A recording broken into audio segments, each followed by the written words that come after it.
Hello students, how are you all? I welcome you to commerce classes. तो आज हम पढ़ेंगे अपने अर्थ के बारे में और मार्स के बारे में, और ये भी देखेंगे कि दोनों के बीच में कितनी सिमिलैरिटीज़ है। तो आइए शुरू करते हैं। नाउ अर्थ के बारे में हम जितना भी पढ़ें उतना कम है, क्योंकि हमारा प्लैनेट है, ब्लू प्लैनेट है, और एक ऐसा प्लैनेट है जहाँ पे लाइफ एग्जिस्ट करती है। ठीक है, तो ऑफ कोर्स ये सन से थर्ड प्लैनेट है। अगर डिस्टेंस की बात करें तो it is the third from the sun, तीसरा प्लैनेट है सन से हम अगर डिस्टेंस की बात करें। और एक ऐसा प्लैनेट है जहाँ पे हमें फ्री ऑक्सीजन भी मिलता है, यानी कि सांस लेने के लिए, सर्वाइव करने के लिए जो भी चीज़ ज़रूरी है, ऑक्सीजन, ओशियंस ऑफ वाटर और सरफेस भी मिलता है रहने के लिए, और इसी वजह से यहाँ पे लाइफ भी पॉसिबल है। ठीक है, अब बात करें इसकी साइज की तो हम इसको कंपेयर कर सकते हैं कि ये हमारे सोलर फैमिली का 5th लार्जेस्ट प्लैनेट है।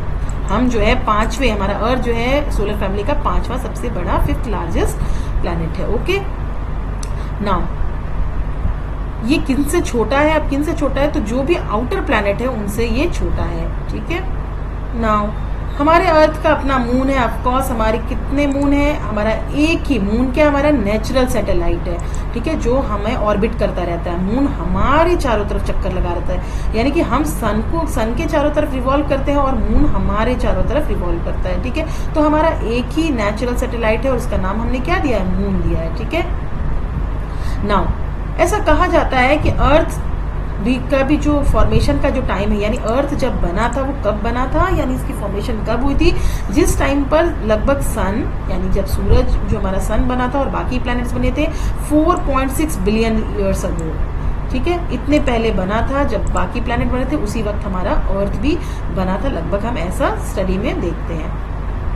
और क्या हुआ था यहाँ पे, जैसे कि मैंने प्रीवियस अपने वीडियो में भी बताया है कि नेब्यूला जो है एक बहुत ही बड़ा डस्ट, रॉक्स और गैस का एक मिक्सचर होता है, और जब वो अपनी ही ग्रेविटी की वजह से कोलैप्स कर गया था, उस वजह से इस तरह का फॉर्मेशन हुआ था। ओके, नाउ अर्थ के बारे में तो हम जितना पढ़े वो कम है, लेकिन फिर भी इसके कुछ इंटरेस्टिंग फैक्ट्स आप देख लीजिए।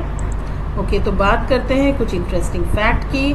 हमारा earth is 150 million kilometre away from the sun. Sun से थर्ड नियरेस्ट प्लैनेट है और डिस्टेंस कितनी है? Approximately 150 million kilometre.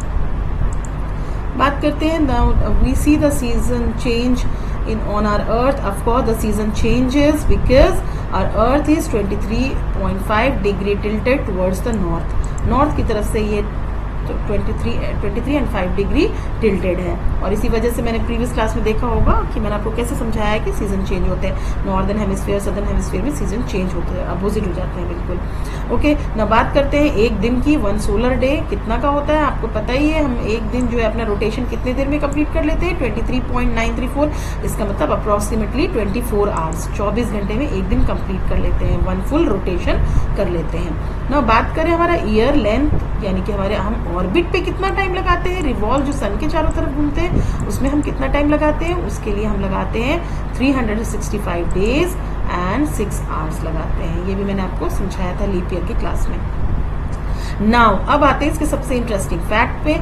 ये जो हमारा ऑर्बिट है, देखिए ये सन है और ये हमारा ऑर्बिट है। ठीक है, अभी तो इमेज जो ये पूरा सर्कल दिख रहा है, ये एक्चुअली सर्कल जैसा नहीं है, इधर और इधर से थोड़ा ज्यादा है। ठीक है, एलिप्टिकल है, इसको क्या बोलते हैं? एलिप्टिकल, राउंड नहीं है ये। आपको अभी इमेज में क्योंकि जगह नहीं है इसलिए ऐसा दिख रहा है, ये राउंड नहीं है, थोड़ा ओवल टाइप का शेप होता है, तो इसको, इस पाथ का शेप क्या कहेंगे हम? एलिप्टिकल है। ठीक है, और बाकी प्लैनेट्स का भी ऐसा ही है। नाउ इसमें जो है आप देखिए कि हम कभी कभी इस ऑर्बिट पे घूम रहे हैं, फॉर एग्जाम्पल अर्थ इस तरह से रिवॉल्व कर रही है सन की तरफ, ये है ना हमारी अर्थ, तो ये रिवॉल्व कर रही है, तो समटाइम्स हमारी अर्थ सन के बहुत पास आ जाती है, नियरेस्ट पॉइंट पे आ जाती है। देखिए ये पॉइंट पे earth is nearest to the sun, और इधर जो है यहाँ पर सन से इसकी डिस्टेंस काफ़ी ज़्यादा है। तो मैंने आपको पहले भी क्लास में बताया था कि जब हम सन के सबसे नज़दीक के पॉइंट पे रहते हैं तो इसको क्या कहते हैं? पेरीहीलियन। और ऐसा कब होता है? हम सन से नज़दीक कब होते हैं, किस महीने में? तो ये दिसंबर के मंथ में, लगभग दिसंबर के मंथ में, in the month of December we are in the perihelion position.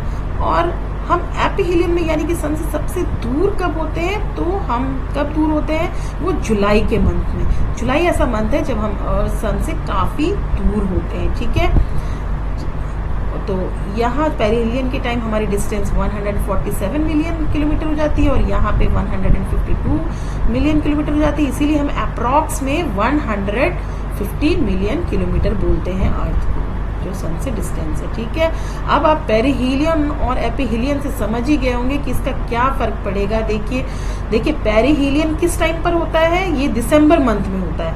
ठीक है, अब दिसंबर मंथ में हमने एक रिवोल्यूशन की जो क्लास की थी उसमें हमने देखा था कि दिसंबर मंथ में नॉर्दर्न हेमिस्फीयर सन के दूसरी तरफ होता है, अपोजिट होता है, और सदर्न हेमिस्फीयर सन को फेस कर रहा होता है, यानी सदर्न हेमिस्फीयर ज़्यादा टाइम के लिए सन के सामने होता है। तो एक तो वो ज़्यादा टाइम के लिए सन को फेस भी कर रहा होता है और ऊपर से सन के नियर भी, मतलब पास में भी है। तो इसीलिए दिसंबर मंथ में जहाँ हम इंडिया वगैरह या जितनी भी नॉर्दर्न हेमिस्फीयर की कंट्री है वो तो वहाँ पे विंटर सीजन होता है, लेकिन सदर्न हेमिस्फीयर में वैसे भी समर होता है और वो समर में भी बहुत ज़्यादा गर्मी होती है। ठीक है, ऐसे भी समर सीजन वहाँ होता है तो वैसे भी गर्मी होती है, और पेरिहिलियन की पोजीशन होती है तो और भी ज़्यादा गर्मी होती है। और उसी तरह से हम एपिहिलियन को देख लें तो ये टाइम है जुलाई का। अब जुलाई को याद करिए तो हम जून और जुलाई में नॉर्दर्न हेमिस्फीयर सन के सामने होता है, तो हम वो अच्छा है कि हम जुलाई के टाइम एपिहिलियन पोजीशन में है, हम सन को जो है फेस तो कर रहे होते हैं।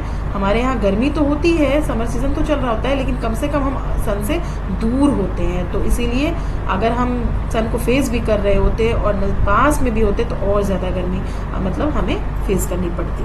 ठीक है, तो आई होप सो कि अर्थ के बारे में आप ये समझ गए होंगे। नेक्स्ट चलते हैं हम अपने मार्स की तरफ। तो हमारे अर्थ की बात क्या है, मार्स आता है। मार्स जो है वो सन से 4th नियरेस्ट प्लैनेट है, यानी चौथा नज़दीक का प्लैनेट है, और ये लास्ट इनर प्लैनेट है। इनर प्लैनेट जो मैंने आपको बताया था, जो एस्टेरॉयड बेल्ट से पहले जो 4 प्लैनेट है उसमें ये लास्ट है। मार्स के बाद अब क्या शुरू हो जाएगा, एस्टेरॉयड बेल्ट, एस्टेरॉयड की एक पट्टी। ठीक है, तो ये 4th नियरेस्ट प्लैनेट है। अब इसकी डिस्टेंस कितनी है सन से, इसकी डिस्टेंस है 228 million kilometre away, it is away from the sun. ठीक है, अब बात करते हैं इसकी रोटेशन की। तो देखिए मार्स एक ऐसा प्लैनेट है, आपको अगर कोई पूछे कि कौन सा ऐसा प्लैनेट है हमारे सोलर सिस्टम में जिसके बारे में हमने सबसे ज़्यादा स्टडी की है, तो दैट इज़ मार्स। मार्स के बारे में हमने लगभग सबसे ज़्यादा एक्सप्लोरेशन की है, सबसे ज़्यादा फाइंडिंग्स की है। ठीक है, अब देखिए इसकी अर्थ से कितनी ज़्यादा सिमिलैरिटी है।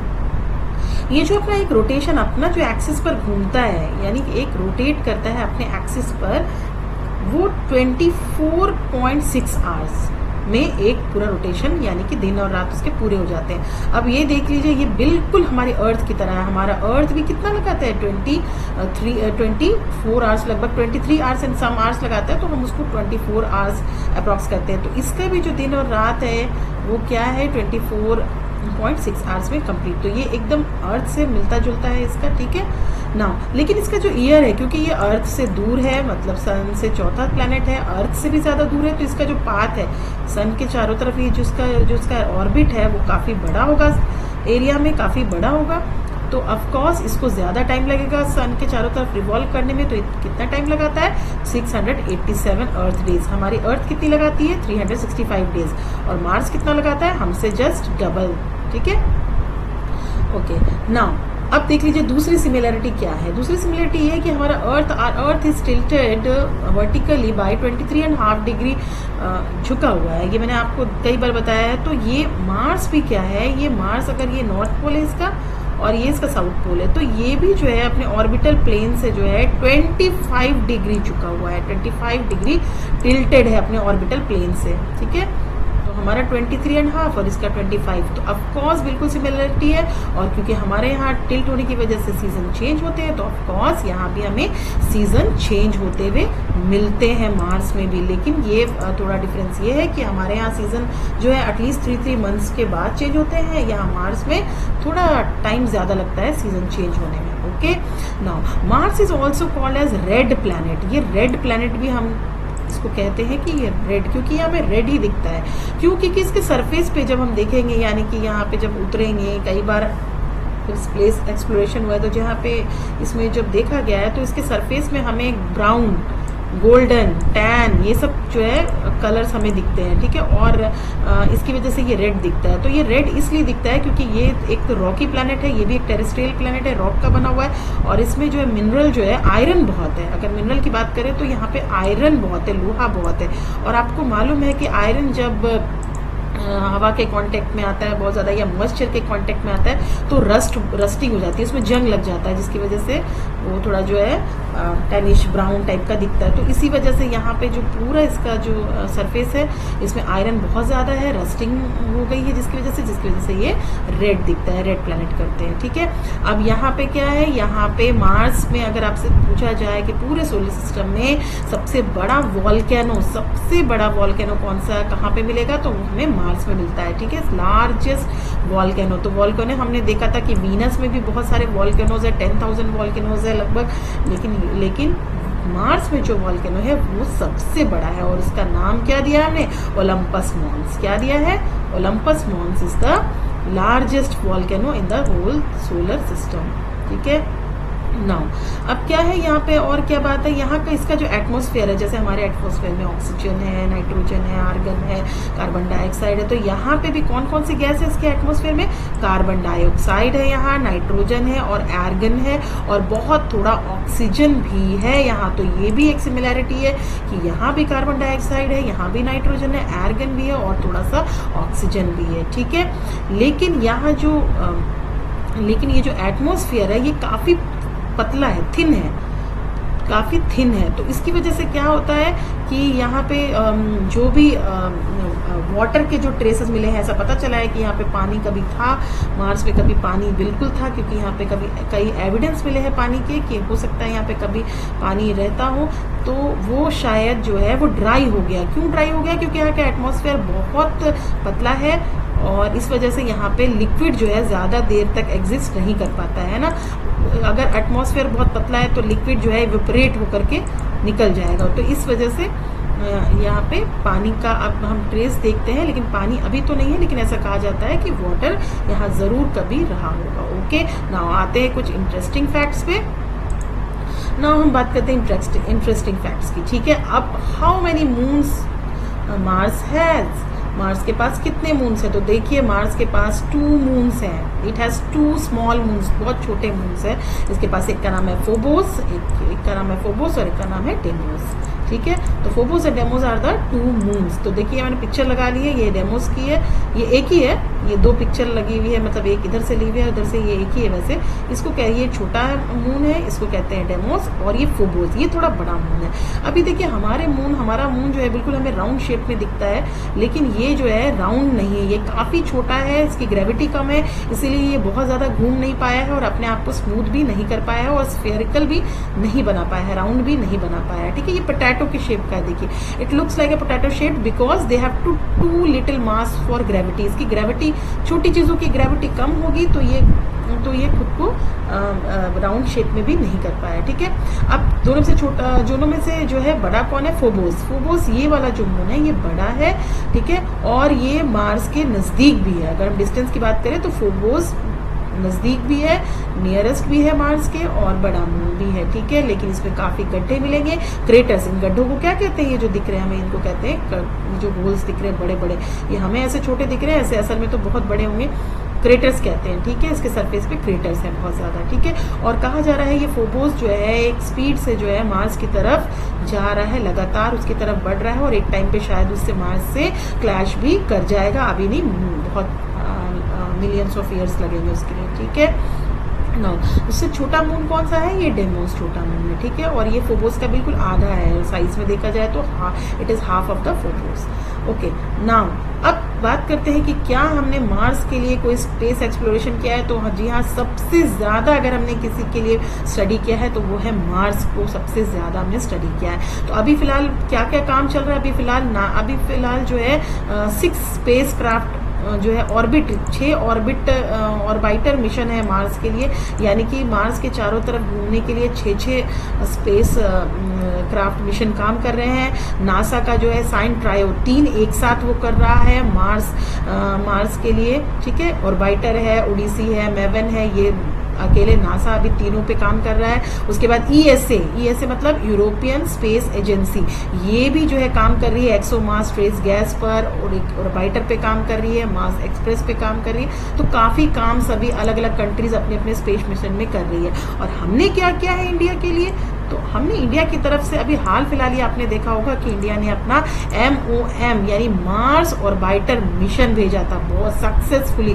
जिस पर एक फिल्म भी बनी है। तो हमें जो साइंटिफिक फिल्म होती है उसको थोड़ा कभी कभी देखना चाहिए ताकि हमें समझ में आए कि इस पर कैसे काम हुआ है, ठीक है। या तो आप कहीं डॉक्यूमेंट्री देखिए या फिर इस तरह का, ठीक है। तो मार्स ऑर्बिटर मिशन, जिसको मंगलयान कहा गया था, ये हमने पहली ही बार में सक्सेसफुली मार्स के पास ऑर्बिटर भेजा है। ऑर्बिटर में कई बार बता चुकी हूँ, ऑर्बिटर का मतलब होता है जो चक्कर लगाता है, वहाँ लैंड नहीं करता। तो हमने अभी इंडिया ने अभी वहाँ पे कोई लैंड नहीं किया है, यानी किसी रोवर को नहीं भेजा है, लैंड सरफेस पे लैंड नहीं किया है, बल्कि उसके ऑर्बिट में घूम रहा है, इस तरह से चक्कर लगा रहा है और पिक्चर्स वगैरह स्टडी कर रहा है। तो इंडिया हमारा दुनिया में चौथा ऐसा देश है, फोर्थ नेशन है जिसने मार्स पे सक्सेसफुली अपना स्पेसक्राफ्ट भेजा है, ठीक है। तो ये बहुत ही हमारे लिए प्राइड का मैटर है, ठीक है। इसके अलावा भी कई काम हो रहा है। नासा का एक बहुत फेमस जो है रोवर, अब उसकी उस पर काम हो रहा है। नासा ने जो अपना क्यूरियोसिटी रोवर भेजा है,